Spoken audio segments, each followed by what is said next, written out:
ప్రభునందు ప్రియులారా, మన ప్రభువైన యేసుక్రీస్తు నామములో మీకు శుభములు తెలియజేస్తూ దేవుని యొక్క వాక్యాన్ని ధ్యానం చేయడానికి ప్రభు ప్రేమను బట్టి ఆహ్వానిస్తూ ఉన్నాను. దయచేసి జాగ్రత్తగా గమనించాలని మనం చేస్తూ ఉన్నాను. నిర్గమకాండం 20వ అధ్యాయంలో దేవుడు మోషే ద్వారా ఆజ్ఞలు తెలియజేయడం జరిగింది. మనం వాటిని ధ్యానం చేసి ముగించి ఉన్నాం. తర్వాత 21వ అధ్యాయానికి వచ్చేసరికి ఈ 21వ అధ్యాయంలో దేవుడు మోషే ద్వారా శిక్షలు తెలియజేస్తున్నాడు. 20వ అధ్యాయంలోనేమో ఆజ్ఞలు తెలియజేశాడు. 21వ అధ్యాయంలో శిక్షలు తెలియజేస్తున్నాడు. మరణ శిక్షలు కానివ్వండి, అపరాధ రుసుములు కానివ్వండి, ఇలాంటివి తెలియజేస్తున్నాడు. మరి 21వ అధ్యాయం మొదటి 6 వచనాలు చూసినట్లయితే దాసుల పట్ల, ఆ రోజుల్లో దాసులు అనేవారు ఉండేవారు, కొనుక్కునేవారు దాసులని. వారి చేత మరి జంతువులాగా పనులు చేయించుకునేవారు. వారిని చంపినా కూడా వారికి సొంత హక్కులు లేనటువంటి పరిస్థితులు ఆ రోజుల్లో ఉన్నాయి.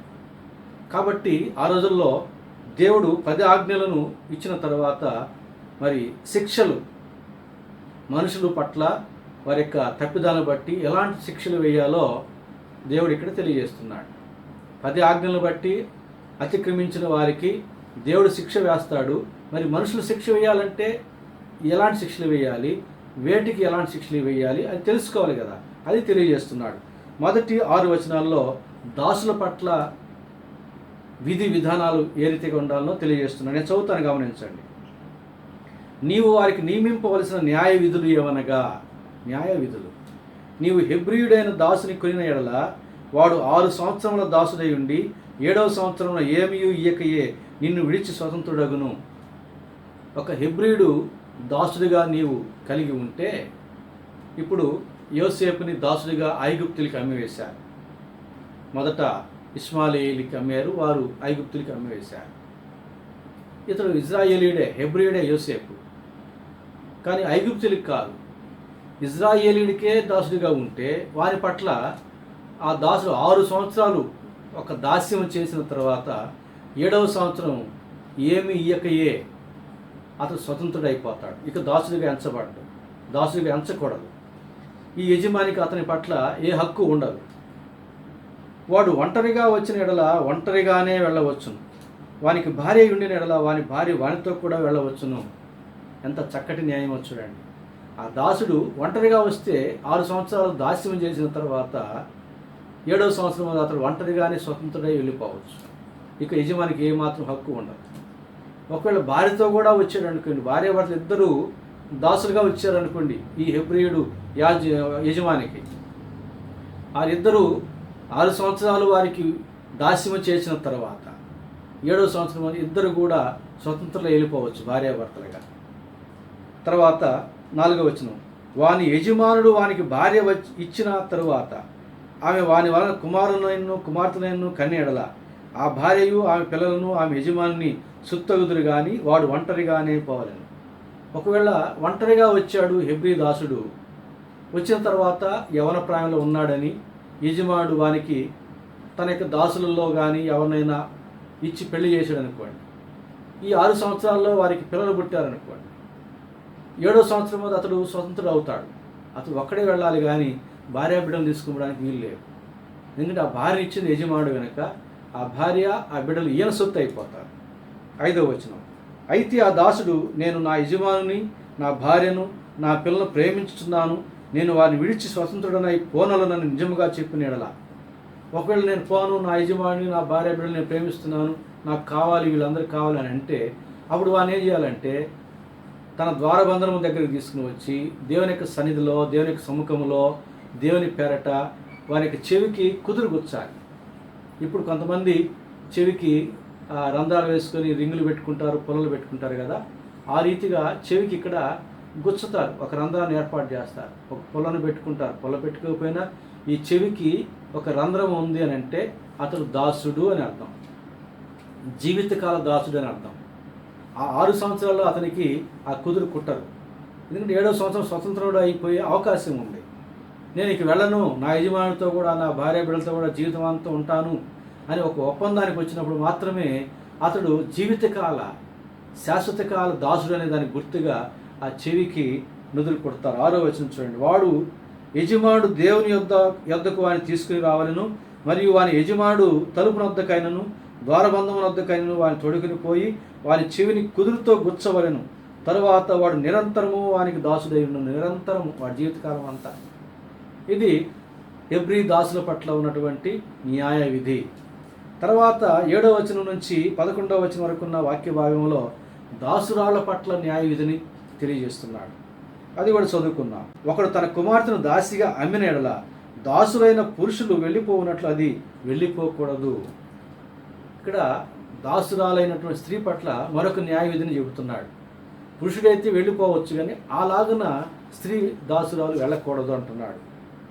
8వ వచనం, దానిని ప్రదానం చేసుకునిన అంటే కొనుక్కున్నవాడు లేక యజమానుడు అయినటువంటి వాడు యజమానుని దృష్టికి అది ఇష్టురాలు కాని ఎడల అది విడిపింపబడినట్లు అవకాశం ఇవ్వవలెను.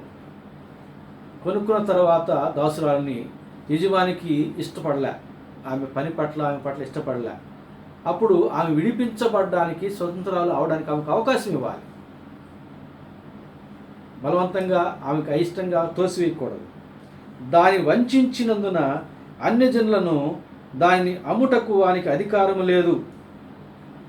కొనుక్కొని మరలా అయిష్టంగా ఉంటున్నాడు కాబట్టి యజమానుడు ఇతరులకు అమ్మడానికి కూడా అధికారం లేదు. తన కుమారునికి దాన్ని ప్రదానం చేసిన ఎడల కుమార్తెల విషయమైన న్యాయ విధిని బట్టి దాని ఎడల జరిగిపోలేను. ఒకవేళ ఆ దాసురాలు చక్కనిది, విధేయత కలిగి ఉంది, తనకు కొడలుగా తన కుమారునికి భారీగా ఉండదగినది అనుకొని యజమానుడు కుమారునికి ఇచ్చి ప్రదానం చేస్తే తన కుమార్తె పట్ల లేదా తమ కుమార్తెల పట్ల ఎలాంటి న్యాయ విధి జరిగిస్తారో అలాంటి న్యాయ విధియే హెబ్రీ దాసురాల పట్ల కూడా జరిగించాలి. ఆ కుమారుడు వేరొక దాన్ని చేర్చుకునినను మొదటి దానికి ఆహారమును వస్త్రమును సంసార ధర్మమును తక్కువ చేయకూడదు. ఒకవేళ హెబ్రీ దాసురాలను వివాహం చేసుకున్నటువంటి యజమానుని కుమారుడు వేరొక దాన్ని చేసుకుంటే ఈమె నిర్లక్ష్యం చేయకూడదు. ఆమెకు ఆహారము వస్త్రము సంసార ధర్మము తక్కువ చేయకూడదు అంటున్నాడు. ఈ మూడును దానికి కలుగు చేయని ఎడల అది ఏమీ ఈ యొక్క స్వతంత్రాలు అయిపోవచ్చును.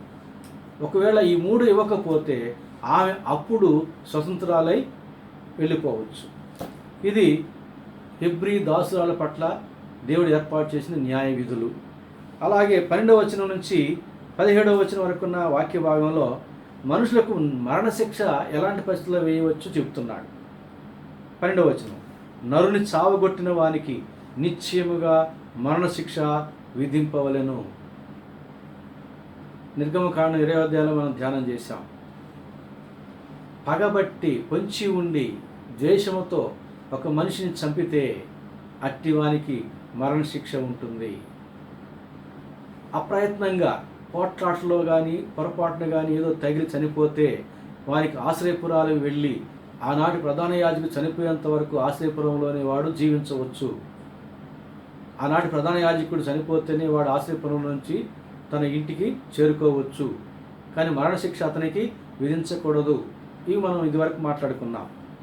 తర్వాత 13వ వచనం, అయితే వాడు చంపవలనని పొంచి ఉండకయ్యే దైవికముగా వాని చేత ఆ హత్య జరిగిన ఎడల వాడు పారిపోగల ఒక స్థలమును నీకు నిర్ణయించేదను. ఇక్కడ ఒక మాట తర్జుమా ఫాల్ట్ ఇది. ఏమిటంటే 13వ వచనం, ఒకవేళ మీ బైబిల్లో కూడా ఇదే మాట ఉంటే ఆ యొక్క పొరపాటు మీరు సవరించుకోవచ్చు. వాడు చంపవలనని పొంచి ఉండకయే, పగబట్టకుండానే దైవికముగా వాని చేత ఆ హత్య జరిగిన ఎడల. దైవికముగా హత్య జరుగుతుందా? అక్కడ రాయాల్సిన మాట ఏమిటంటే దైవికముగా అనే దాన్ని రౌండ్ చేసేవి, దానికి ముందు అప్రయత్నముగా అనే మాట పెట్టండి. అప్పుడు ఆ భావానికి సరిపోతుంది ఆ మాట. దైవికముగా హత్య జరిగిన ఎడల అంటే దేవుడు హత్య చేయిస్తాడా? అంటే మనిషి ఏమో చంపాలనుకోలే, దేవుడేమో వాడి చేత చేపిస్తాడు, చంపుతాడా అని అర్థం వస్తాడు. కనుక దైవికముగా అనే పదాన్ని తీసి అప్రయత్నముగా అనే పదాన్ని పెట్టండి. అప్రయత్నముగా వాని చేత హత్య జరిగిన ఎడల వాడు పారిపోగల ఒక స్థలమును నీకు నిర్ణయించేది. అదే ఆశ్రయపురాలను ఇందాక చెప్పాను, అక్కడికి వెళ్ళవచ్చు. 14వ వచనం, అయితే ఒకడు తన పొరుగువాని మీద దౌర్జన్యముగా వచ్చి కపటముగా చంప లేచిన ఎడల వాడు నా బలిపీఠమును ఆశ్రయించను వాడిని లాగివేసి చంపవలెను. పగబట్టి చంపిన వాడు ఆశ్రయపురంలోనికి వస్తే వాడిని విచారించి పగబట్టి చంపిన విషయాన్ని నిర్ధారించి ఆశ్రయపురంలోకి వచ్చినా కూడా వాడిని లాగి చంపమంటాడు. తర్వాత 15వ వచనం, తన తండ్రినైనను తల్లినైనను కొట్టువాడు నిశ్చయముగా మరణశిక్ష విధించబడును. తండ్రిని తల్లిని కొడితే వాడు నిశ్చయముగా చంపేయాలి వాడిని. ఆశ్రయపురంలోకి వీళ్ళు దాక్కున్నా కూడా బయటికి లాగి చంపేయాలి. 16వ వచనం, ఒకడు నరుని దొంగిలించి అమ్మినను తన యొద్ద ఉంచుకునినను వాడు నిశ్చయముగా మరణశిక్ష విధించవలెను. ఒక మనిషిని దొంగిలిస్తే వాడు తన యొద్ద ఒక బానిసగా పెట్టుకున్న, పనివానిగా పెట్టుకున్న వాడు నిశ్చయముగా చనిపోవాలంటున్నాడు. అంటే మరణశిక్షలు ఏ సందర్భాల్లో ఎలాంటి వారికి వేయాలో చెబుతున్నాడు న్యాయవిధి. 17వ వచనం, తన తండ్రినైనను తల్లినైనను శపించువాడు నిశ్చయముగా మరణశిక్ష నొందును. తల్లిదండ్రులు కొట్టువాడు, శపించువాడు ఖచ్చితంగా మరణశిక్షకు గురి అవుతాడు. ఇది మరణశిక్షను గురించినటువంటి న్యాయవిధి. తర్వాత 18, 19 వచనాల్లో పొరుగువారిని గురించినటువంటి న్యాయవిధి చెబుతున్నాడు. 18వ వచనం, మనుషులు పోట్లాడుచూ ఉండగా ఒకడు తన పొరుగువానిని, ఇక్కడ పొరుగువాని అనే మాట వస్తూ ఉంది, తన పొరుగువాని రాతితోనైనను పిడికిటితోనైనను గుద్దుట వలనైనను వాడు చావక మంచము మీద పడి ఉండి తరువాత లేచి తన చేతికర్రతో బయటికి వెళ్ళి తిరుగుచుండిన ఎడల వాని కొట్టిన వానికి శిక్ష విధింపబడదు కానీ అతడు పనిచేయలేని కాలంనకు తగిన సొమ్ము ఇచ్చి వాడు అతని పూర్తిగా బాగు చేయింపవలెను. ఏదో పోట్లాడుకుంటున్నారు పొరుగువారు, పొరపాటున ఒకరిని కొట్టేశాడు, చావలేదు కానీ పడిపోయినాడు, మంచం మీద పడిపోయినాడు, తన పని తాను చేసుకోలేకపోతున్నాడు, పని చేసి సంపాదించుకోలేకపోతున్నాడు, తన కుటుంబాన్ని పోషించుకోలేకపోతున్నాడు.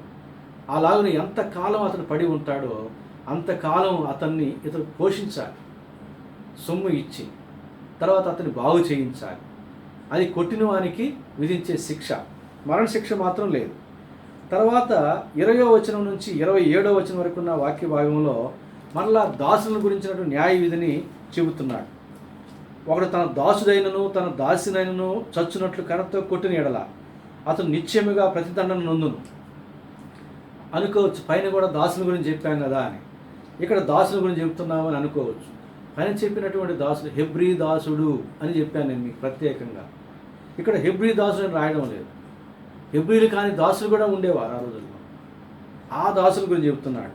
చూడండి, దేవుడు ఎంత పక్షపాతం లేనివాడు, అందరి ఎడల న్యాయవిధులు చెబుతున్నాడు. ఒకడు తన దాసుడైనను తన దాసి అయినను చచ్చునట్లు కర్రతో కొట్టిన ఎడల అతడు నిశ్చయముగా ప్రతిదండన నొందును. అయితే వాడు 1-2 దినములు బ్రతికిన ఎడల ఆ ప్రతిదండన అతడు పొందడు, వాడు అతని సొమ్మే కదా. నరులు పోట్లాడుచుండగా గర్భవతి అయిన స్త్రీకి దెబ్బ తగిలి ఆమెకు గర్భపాతమే గాక మరి ఏ హానియూ రాని ఎడల హాని చేసిన వాడు ఆ స్త్రీ పెనిబట్టి వాని మీద మోపిన నష్టమును అచ్చుకొనవలెను. న్యాయాధిపతులు తీర్మానించినట్లు దాన్ని చెల్లింపవలెను. హాని కలిగిన వాని ఎడల నీవు ప్రాణమునకు ప్రాణము, కంటికి కన్ను, పంటికి పళ్ళు, చేతికి చెయ్యి, కాలికి కాలు, వాతకు వాత, గాయమునకు గాయము, దెబ్బకు దెబ్బయు నియమింపవలెను.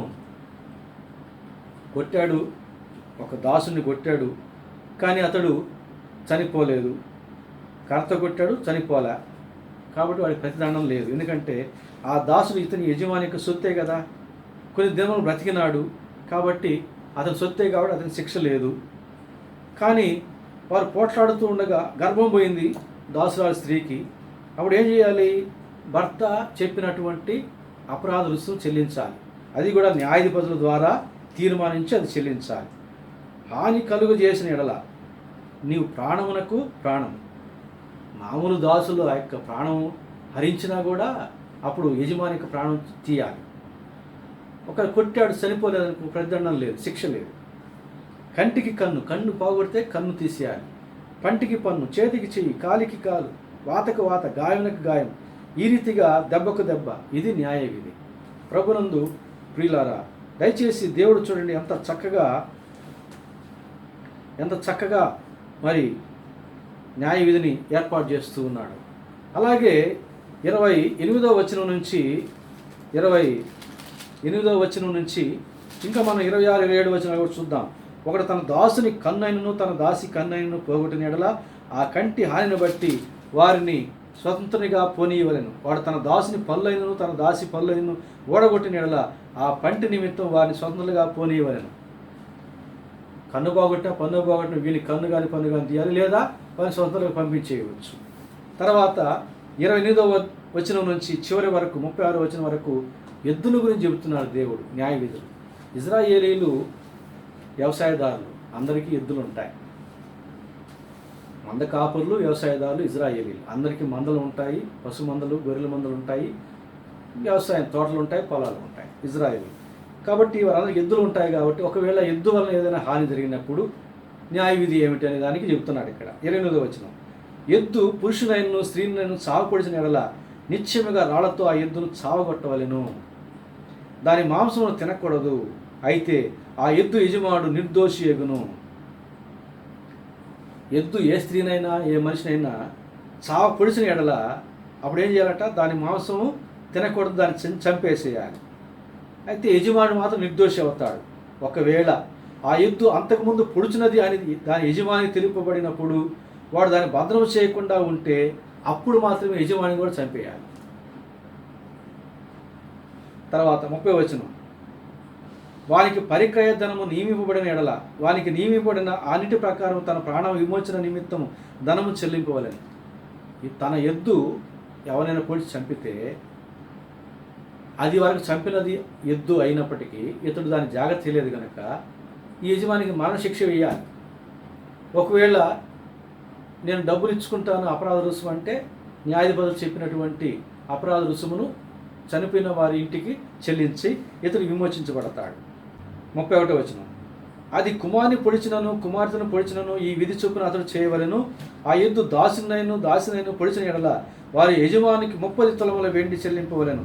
మరియు ఆ ఎద్దును రాళ్లతో చావగొట్టవలెను. ఎవరైనా పొడిచిందనుకోండి, ఆ ఎద్దు దాసినైను పొడిస్తే, యజమానులు కాకుండా దాసులు ఉంటారు కదా, దాసులు వాళ్ళని కానీ పొడిస్తే అప్పుడు పొడిచిన ఎడల వారి యజమానికి 30 తులముల వెండి చెల్లింపాలి. గమనించండి, 30 వెండి తులముల వెండి ఎవరికి? దాసులకు వెల కట్టడం అన్నమాట. వాళ్ళు చెల్లించాలి. ఇక్కడ మనకి ఏమైనా గుర్తుకొస్తుందా? నూతన బంధంలో విషయం గుర్తుకొస్తుందా? 30 వెండి నాణ్యములు ఎవరికైనా ఇచ్చారా? గుర్తుకొస్తుంది కదూ. యేసు ప్రభుని యూదా ఇస్కరియోతు అమ్మినప్పుడు వానికి ఇవ్వబడిన వెండి నాణ్యములు ఎన్ని? 30 వెండి నాణ్యములు. యేసు ప్రభు 30 సంవత్సరాల వరకు ఆయన పరిచర్య ప్రారంభించలేదు. 30వ సంవత్సర ప్రాయంలో పరిచర్య ప్రారంభించాడు. ఆనాటి మత పెద్దలకు, దేవాలయపు అధికారులకు, యాజకులకు, ప్రధాన యాజకులకు, పరిసయ్యులకు, శాస్త్రులకు వారికి ఇబ్బంది కలిగింది కనుక 30 వెండి నాణ్యములు అంటే వారికి ఇబ్బంది కలిగించినటువంటి యేసు ప్రభు యొక్క ఆయుష్కాలాన్ని బట్టి, ఆ 30 సంవత్సరాల ఆయుష్కాలాన్ని బట్టి 30 వెండి నాణ్యములు ఇచ్చారు. తర్వాత 3.5 సంవత్సరాలు ఇబ్బంది పెట్టాడు కాబట్టి ఆ కాలానికి వారు వెలకట్టి ఇవ్వలేకపోతున్నారు, మనసు లేదు వారికి. కనుక 30 వెండి నాణ్యములు యూదా ఇస్కరియోతుకి ఇచ్చాడు. అప్పుడు రాయబడినటువంటి లేఖనం కూడా ఏంటంటే, ఇదిగో ఒక దాసునికి ఇచ్చినట్టుగా నాకు 30 వెండి నాణ్యములు ఇచ్చారని ఒక ప్రవచనం కూడా ఉంటుంది. కాబట్టి ఇక్కడ దాసుని కానీ ఎద్దు పొడిస్తే ఆ దాసునికి కానీ దాసురాలకు కానీ 30 వెండి నాణ్యములు ఇవ్వాలి. అంతేగాని ఎద్దుకు కానీ యజమానికి కానీ శిక్ష లేదు. 35, 36 వచనాలు. ఒకని ఎద్దు వేరొకని ఎద్దు చచ్చునట్లు దాన్ని పొడిచిన ఎడల బ్రతికి ఉన్న ఎద్దు, ఒక ఎద్దుల మధ్య పోట్లాడి జరిగింది, ఒక ఎద్దుని చంపింది. అప్పుడు ఏం చేయాలి? ఈ చనిపోయిన ఎద్దుని ఇద్దరు పంచుకోవాలి, బ్రతికిన ఎద్దును కూడా ఇద్దరు పంచుకోవాలి. అది దేవుడు చెప్పినటువంటి న్యాయ విధి. కాబట్టి ప్రభునందు ప్రియులారా, నిర్గమకాండం 21వ అధ్యాయంలో దేవుడు న్యాయ విధిని ఏర్పాటు చేశాడు. 20వ అధ్యాయంలో ఆజ్ఞలు ఇచ్చాడు, 10 ఆజ్ఞలు. 21వ అధ్యాయంలో న్యాయ విధులు ఇచ్చాడు. ఈ న్యాయ విధులు ఎవరెవరి గురించి? హెబ్రీ దాసుల గురించి, మిగిలినటువంటి దాసుల గురించి, అలాగే మనుషుల గురించి, పొరుగు వారిని గురించి, అలాగే మరణశిక్ష ఎవరికి ఏ సందర్భంలో అనేది, ఏ విషయంలో మరణశిక్ష విధించకూడదు అనేది ఖచ్చితంగా చెప్పాడు. అలాగే ఎద్దుల విషయం కూడా, ఎద్దులు హెబ్రీలను యజమానులు పొడిస్తే ఏమిటి, దాసులు పొడిస్తే ఏమిటి, ఇవన్నీ కూడా చెప్పాడు. దాని ప్రకారమే ధర్మశాస్త్రానుసారంగా మనుషులందరూ కూడా, సమాజం అందరి పట్ల చక్కగా జరిగించాలి. లేకపోతే దేవుడు విచారించువాడై ఉన్నాడు. కయ్యను, నీ తమ్ముని రక్తం యొక్క స్వరం నేల నుండి నాకు మొరపెడుతున్నదయ్యా. దేవుడు వచ్చి కయ్యనుని విచారించాడు, శపించినాడు. ప్రభునందు ప్రియులారా, ధర్మశాస్త్రాన్ని అనుసరించి దేవునికి న్యాయవిధులను మనం అనుసరించి దేవుని చేత దీవించబడదాం. న్యాయవిధులు ఏది కూడా మనం అతిక్రమించకూడదు. లూకా సువార్త 1వ అధ్యాయం చూస్తే జకర్యా ఎలిజబెత్ గురించి ఒక చక్కటి మాట చూస్తాం. వారు సకల విధములైన న్యాయవిధుల చొప్పును ఆజ్ఞల చొప్పును నిరపరాధులుగా నడుచుకొనచ్చు దేవుని యొక్క దృష్టికి నీతిమంతులుగా జీవించినట్టాడు. అలాంటి జీవితాన్ని మనం కోరుకోవాలి. అలాంటి జీవితాన్ని మనం అనుసరించాలి. పరిశుద్ధాత్మ దేవుడు ఆ రీతిగా మనం ప్రేరేపించి నడిపించి దీవించునుగాక. ఆమెన్.